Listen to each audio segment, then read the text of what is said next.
Hey, bonjour tout le monde, j'espère que vous allez bien, bienvenue dans cette troisième vidéo dédiée à Bentos. Alors n'hésitez pas à vous abonner pour ne pas manquer les prochaines vidéos, cliquez sur rejoindre si vous voulez soutenir mon travail, soutenir la chaîne, parlez-en autour de vous.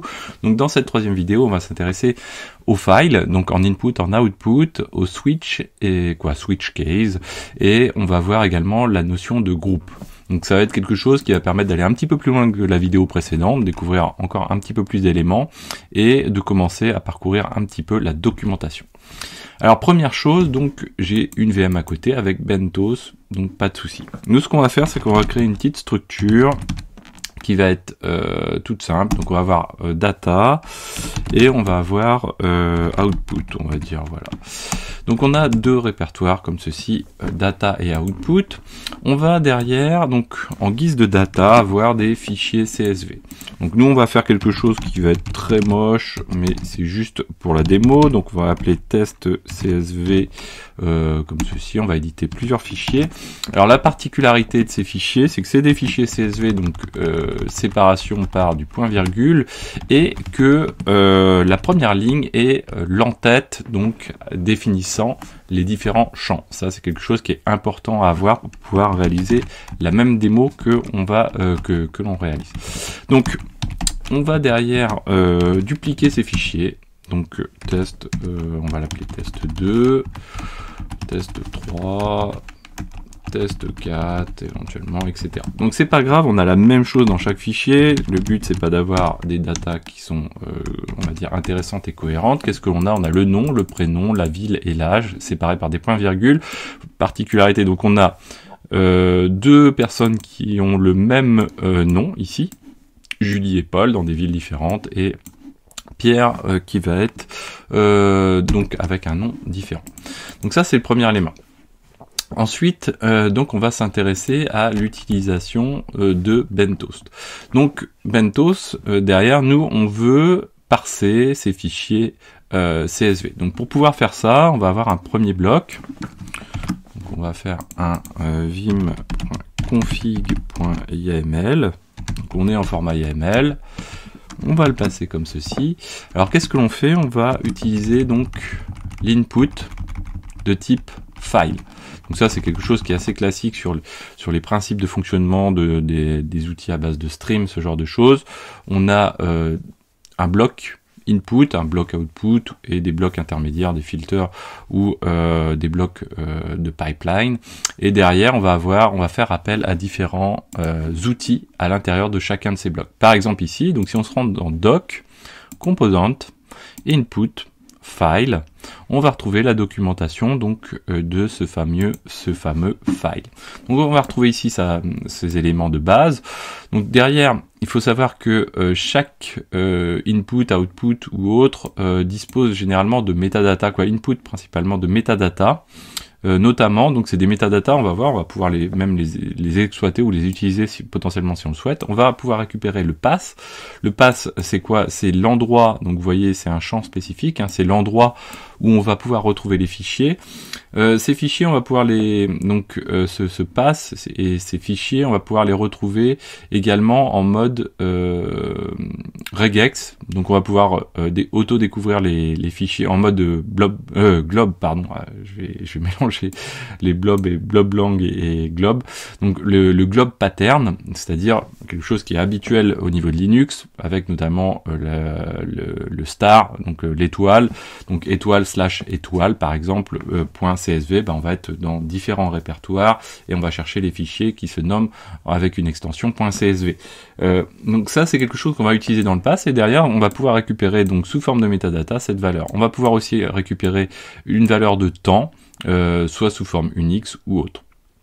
Derrière, donc, on a le pass, on a le codec. Le codec, ça va être le mode d'utilisation du fichier, de caractérisation, on va dire, de ce fichier.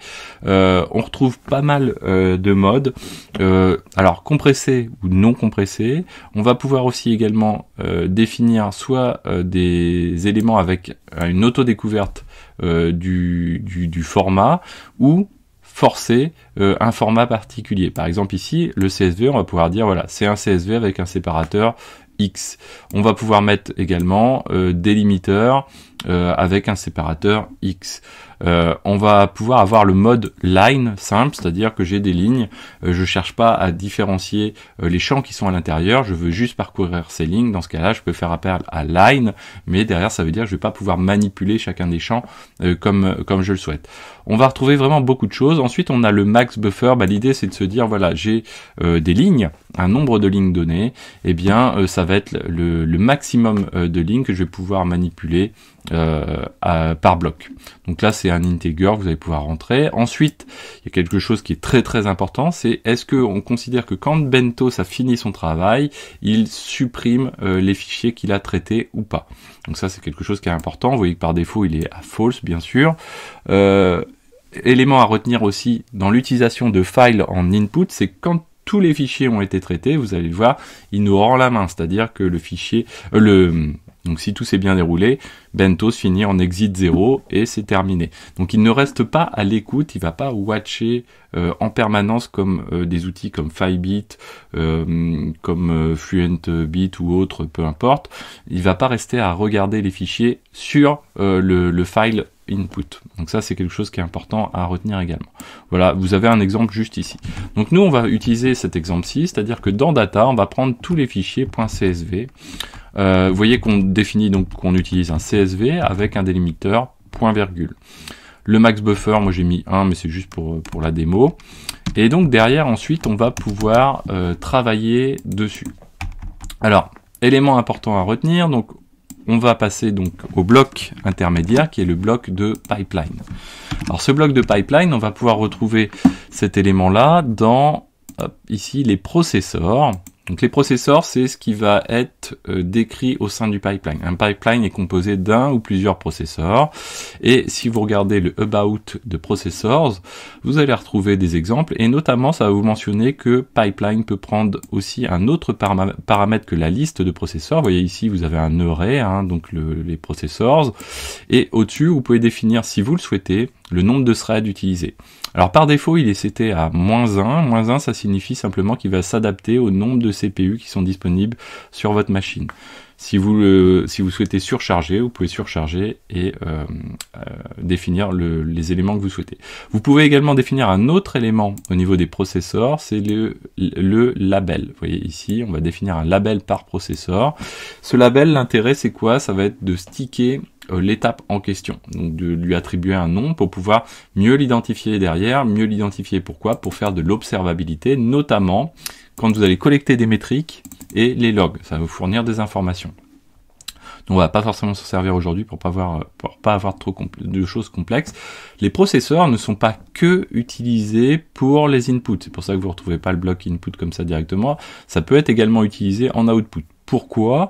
En output, vous avez une catégorie qui s'appelle reject, et c'est-à-dire que sur une erreur donnée, vous voyez qu'on a un processeur d'output, sur une erreur donnée, eh bien on peut lancer un processeur qui va pouvoir derrière dire ok, quelque chose qui a été rejeté, finalement je vais activer un processeur dans l'output pour pouvoir aller conserver cette information, la stocker quelque part ou réaliser une action sur l'action rejetée finalement plus haut.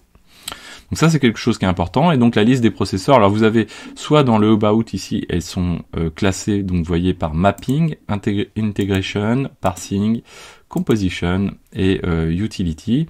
Donc utility globalement c'est quelque chose qui va être plutôt alors des manipulations diverses et variées sur les datas, c'est très très variable, ça va être de l'archive, ça va être de la déduplication, ça va être du log possible également, du sleep comme on va utiliser tout à l'heure, donc de l'attente, du unarchive, du rate limiting également, donc voilà. Ensuite vous avez la composition, là c'est plus sur la manière dont les données elles-mêmes, vous allez les comment on va dire, les traiter pour les regrouper par exemple, ou insérer des éléments. Derrière vous avez le parsing, donc là ça va être le mode pour pouvoir manipuler la donnée et pouvoir en extraire des éléments et la travailler. L'intégration, donc là c'est un petit peu différent, c'est que ça va vous permettre d'utiliser des éléments éventuellement externes. Et le mapping, donc là vous allez pouvoir travailler sur du langage proprement dit et faire un petit peu ce que vous voulez avec des langages divers et variés, soit relativement simples comme du GQ, du Awk, du Bloblang, etc. Donc voilà un petit peu pour le tour du processeur. Donc le processeur, on va le retrouver ici dans Pipeline. Et nous, ce qu'on va faire quelque chose d'assez simple. On va partir, alors je vais copier tout ça directement, voilà. On va partir sur un processeur unique qui va être Sleep. Donc le but, ça va être quoi finalement? Donc si on le fait ici, hein, ça sert pas à grand chose, si ce n'est éventuellement de temporiser, mais ça va être de se dire, ok, à chaque élément, je vais attendre 5 secondes, et c'est le seul processeur que je vais réaliser.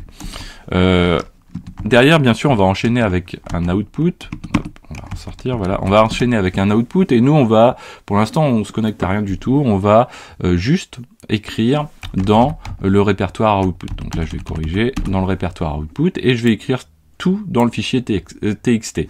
Donc ça veut dire que je prends des fichiers CSV en entrée, j'attends 5 secondes à chaque fois, et j'écris en sortie avec un codec de type line, c'est-à-dire vraiment le plus simple possible. Donc si, hop là, si je fais ça, hop, voilà. Donc on retrouve l'output file. L'output file peut être, alors je sais plus bien, mais peut être légèrement différent de l'input, mais grosso modo ça reprend les mêmes choses. Vous avez le pass, donc l'endroit où vous allez écrire. Potentiellement, vous voyez que vous avez la possibilité de faire évoluer le pass. Donc là, quand on prend en entrée, bien sûr, il n'y a pas d'intérêt vraiment à faire des variations, mais en sortie, par exemple, on va pouvoir écrire en fonction du timestamp. On va pouvoir écrire en fonction d'éléments qu'on récupère également à l'intérieur de nos fichiers, ou sur le nom des fichiers. On va pouvoir donc toujours jouer sur les codecs. Vous voyez qu'il y en a moins et les comportements sont un petit peu différents. On retrouve notamment le append. Donc pour chaque message de sortie du stream, il n'y a pas de délimiteur. Vous avez le line, le délimiteur custom qu'on va dire, donc celui où vous pouvez mentionner votre propre délimiteur à vous. Donc nous, on va partir sur ça, donc quelque chose de très simple. Donc on va faire bentos-c config.yml. Donc là, il va se lancer, toujours. Et on va le voir donc dans les logs, vous voyez, hop, voilà, il vient de trouver un premier fichier. Alors là, il commence par le test2.csv, test3.csv et test, donc il y a le 4 également et le test tout court. Voilà. Donc il les prend dans l'ordre numérique ici, mais derrière en fait vous voyez qu'il va terminer par le test.csv. Et vous voyez que quand il a fini le dernier, ah non, il a commencé, pardon, j'avais zappé celui-ci, donc il les a bien pris dans l'ordre, mais par contre vous voyez qu'ici ce qui est important, c'est qu'une fois qu'il a terminé son travail, il shutdown le service proprement, et donc l'action est réalisée. Donc elle est réalisée, ça veut dire que dans output, ici je vais retrouver mon fichier output.txt, et je vais retrouver un format donc de type codec line, donc simple comme ceci, hein, ça ressemble à du JSON, avec une clé, une valeur, et finalement il a pris chaque élément, clé, valeur. Donc on voit qu'il est capable finalement d'identifier chaque colonne et d'y affecter la valeur qui correspond à chaque fois. Donc ça c'est un premier exemple. Ensuite, donc du coup, on va supprimer cet élément-là. Donc, on va continuer à dérouler quelque chose d'un petit peu plus poussé. Donc, nous, ce qu'on veut faire, par exemple, c'est d'aller appliquer un mapping. Donc, de cette manière-ci. Et on va pouvoir... alors, hop, on va se remettre vim config. Voilà. Donc, on va rajouter un mapping ici. Et vous voyez que ce mapping, finalement, hop là, ici, va permettre de définir les éléments. Donc un mapping, ça permet quoi? Ça permet d'une part de travailler la donnée en entrée. Donc this représente, donc on en a brièvement parlé lors de la vidéo précédente, this représente la ligne d'entrée de l'input finalement. On va dézoomer un petit peu, et derrière on mentionne que voilà, ça rentre sur route, et route finalement c'est la ligne d'écriture de l'output. Donc là on va dire que par exemple la colonne H par exemple est reprise ici dans root sous forme de hash. Le nom est repris sous forme donc on récupère la colonne nom. Ça c'est possible grâce au délimiteur hein, qu'on a mentionné juste au-dessus et au fait qu'on ait l'entête qui est définie dans chaque fichier et le nom est repris également en sortie. On pourrait très bien dire bah, finalement je veux changer cet élément là, on va dire voilà, ici on va parler de city, de name et de city par exemple. Si on voulait simplement changer ces éléments et passer en anglais. On est en bloc YAML, vous voyez. Et là, on va passer, alors, on n'est pas obligé de rester en line. On peut passer sur un delim de type, comment on va dire, custom, comme ceci.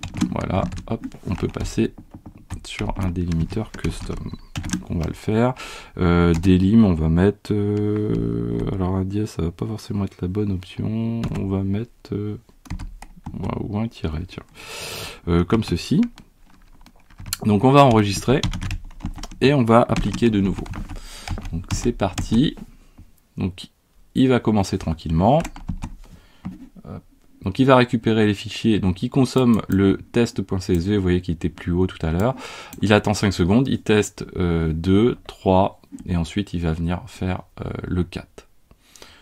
Donc on va arriver au bout. Voilà, alors j'aurais peut-être dû mettre moins de fichiers pour que ça aille un petit peu plus vite pour la vidéo. Donc il va terminer. Voilà. Donc là, on va faire un 4 de output, toujours, output.txt, et vous voyez qu'on a quelque chose qui est assez différent, c'est-à-dire qu'on retrouve nos lignes imbriquées les unes avec on retrouve les lignes, pardon, avec notre... alors, où est-ce qu'il y a délimitation? Donc notre âge, la city et le name, ici, n'est-ce pas? Et ensuite, on va retrouver le root. Pourquoi? Parce que dans ma config, vous voyez que j'ai pris this égale root, root égale this, pardon, inverse. Donc root égale this, ça donne le fait que je veuille récupérer le root intégralement, le this intégralement, donc sous forme de root. Donc je récupère l'intégralité comme ça. Et ensuite, les manipulations que j'ai mentionnées. Et derrière, tout ça est séparé par un tiret. Si j'avais voulu faire, donc voilà, on peut faire comme ceci. On peut très bien commenter le root égale 10 juste pour que vous voyez la différence. On va supprimer dans output la output.txt. On va aussi supprimer un fichier de data parce qu'on va pas. Donc on va supprimer le 4 et on va supprimer le 3. Voilà, on va le faire un petit peu plus vite. Et derrière, on va relancer Bentos. Hop, c'est parti. Alors on aurait pu aussi supprimer, hop, ouais, ça lui a pas plu, ligne 11, voilà, hop, voilà, il aurait fallu être comme ceci. Donc là c'est parti, donc il est parti sur test.csv, il va partir sur test2.csv, 5 secondes, et il va ensuite nous rendre la main, voilà, donc ça va aller assez vite. Hop, et voilà, donc une fois terminé, il nous rend la main. Si je fais un 4 de output slash, voilà, comme ceci, qu'est-ce qui se passe? Vous voyez que je n'ai plus le root, c'est-à-dire que j'ai uniquement les champs pour lesquels je me suis intéressé à réécrire. Donc j'ai l'âge, la city, le name, et c'est tout, et toujours avec mon séparateur tiré. Alors ça c'est une première chose. Deuxième chose que je voulais vous montrer aujourd'hui, c'est la notion de groupe. Donc la notion de groupe, elle est extrêmement intéressante également. Donc là on va passer sur quelque chose qui est un petit peu différent. Hop, voilà. On va passer sur cet élément-là. Donc, première chose, on va s'intéresser à la notion de groupe. Donc, on va repartir sur un... Donc, on va virer le slip ici, voilà. On va passer comme ceci, et on va toujours avoir deux processeurs, comme ceci. Hop, voilà. Derrière, on a quoi? Donc notre mapping, on dit, ok, toute la ligne, tout le contenu du fichier, je l'insère dans root, ça veut dire que je fais comme tout à l'heure, donc finalement c'est comme si je ne faisais rien en termes de manipulation. En plus, dans root, je rajoute le pass, donc comme je vous parlais, on peut récupérer les métadatas. Là, on sait que à travers la documentation, on a une métadata qui se nomme pass, et on va récupérer le pass en question, on va le rajouter dans la ligne de sortie. Et en même temps, ce qu'on va faire, on va créer des groupes. Donc pour créer des groupes, ce qu'on va faire, on va dire, ok, dans cette notion, alors c'est ce qu'on retrouve très souvent dans le blob lang et dans la définition de Bentos, c'est qu'on peut derrière imbriquer les choses. Group by, on va pouvoir lui rajouter une notion de check. Donc le group by, on va le retrouver dans le processeur. Group by ici. Donc on va retrouver sa manière de fonctionner. N'est-ce pas? On va retrouver voilà le group by et derrière nous on va rajouter le check. Donc le check on le retrouve également dans donc si je me rends, je pense que ça va être plus rapide comme ça dans le dans le about et le check il doit être mince j'ai sauté about. Alors sinon on va l'avoir ailleurs. Alors non, c'est pas ça que je voulais faire, voilà. Pourquoi il me fait sauter? Voilà, utility. Toc, toc, toc, il est pas dans l'utility. Il est où le check? On doit l'avoir quelque part. Bon, j'ai pas les yeux en face des trous. Hop, hop, hop. Toc. Non, on va pas le retrouver ici. Bon, je le retrouve pas. Désolé. Donc on a la notion de check. Donc cette notion de check, je sais pas où il est. Try, on aurait dû avoir check quelque part. Je sais pas pourquoi je ne le vois pas. Bon, on a cette notion de check. Et le check c'est quoi? C'est que là on va dire, écoute, ce que je veux c'est affecter un groupe suivant des conditions. On va vérifier quelque chose pour affecter un groupe. Donc première chose, on va dire qu'on va pour affecter ce groupe, on va faire une vérification sur la colonne non, donc on prend la ligne donc this, on prend le champ de cette ligne donc non, et s'il contient Dupont, alors là on a fait quelque chose d'ultra simple, s'il contient Dupont, en termes de processeur, donc vous voyez qu'on rajoute un processeur dans les processeurs, hein, on rajoute un mapping et on va dire que celui-ci appartient au groupe Dupont. Donc ça c'est pour la partie processing. Ensuite quand on va prendre la sortie, on va faire un switch case cette fois-ci. Et ce switch case, on va revenir ici, hop, voilà, comme ceci. Ce switch case, on va cliquer ça comme ça, voilà, hop, voilà. Ce switch case, qu'est-ce qu'il fait? Premier cas de figure, il va checker si on a bien une ligne qui contient, qui appartient au groupe Dupont. Dans ce cas de figure-là, qu'est-ce qu'on va faire? On va réimbriquer un output pour pouvoir traiter cette ligne-là spécifiquement. Et on va dire que c'est un output toujours de type file. Et on va écrire dans ce cas de figure Dupont, dans un fichier dupont.txt en format, en codec line, peu importe. Ensuite, tout ce qui va rester, il va venir le prendre puisque ça ne check pas cet élément-là. Il va rester des éléments en cascade. Et derrière, donc du coup, il va dire, OK, à ce moment-là, bah, je les écris dans l'output, donc others.txt. Donc là, on va venir cleaner dans output.txt. On va relancer notre élément. Voilà, comme c'est. Hop là. Ah oui, ça a été plus vite parce que j'avais pas le slip, pardon. Donc du coup, vous voyez, hein, quand on n'attend pas, ça va quand même beaucoup plus vite. Derrière, on se rend dans Output, et dans Output, du coup, j'ai un fichier Dupont, où je vais avoir uniquement les Dupont. Alors bien sûr, il y en a qui ont plusieurs noms, hein, donc Julie, je l'ai deux fois, puisque j'ai fait, souvenez-vous, en entrée, deux CSV contenant les mêmes valeurs. Et puis, j'ai Paul également de la même manière. Vous voyez qu'ici, en plus, on a la metadata, pass, avec mentionnant l'endroit où se situe le fichier en question. Ça aussi, ça peut être très utile. Donc voilà un petit peu en matière de manipulation pour rentrer tranquillement dans Bentos. Le mieux, c'est de se faire la main dessus. L'imbrication, ce que je trouve dommage un petit peu, c'est cette imbrication où le YAML devrait apporter beaucoup, mais le fait de pouvoir faire des processeurs dans les processeurs, etc., ça rend pas forcément la lecture très facile et de savoir où on se situe. Voilà, donc j'espère que cette vidéo vous a plu. N'hésitez pas à la partager, à mettre des pouces bleus, à commenter. Moi, je vous dis à très bientôt sur Xavki.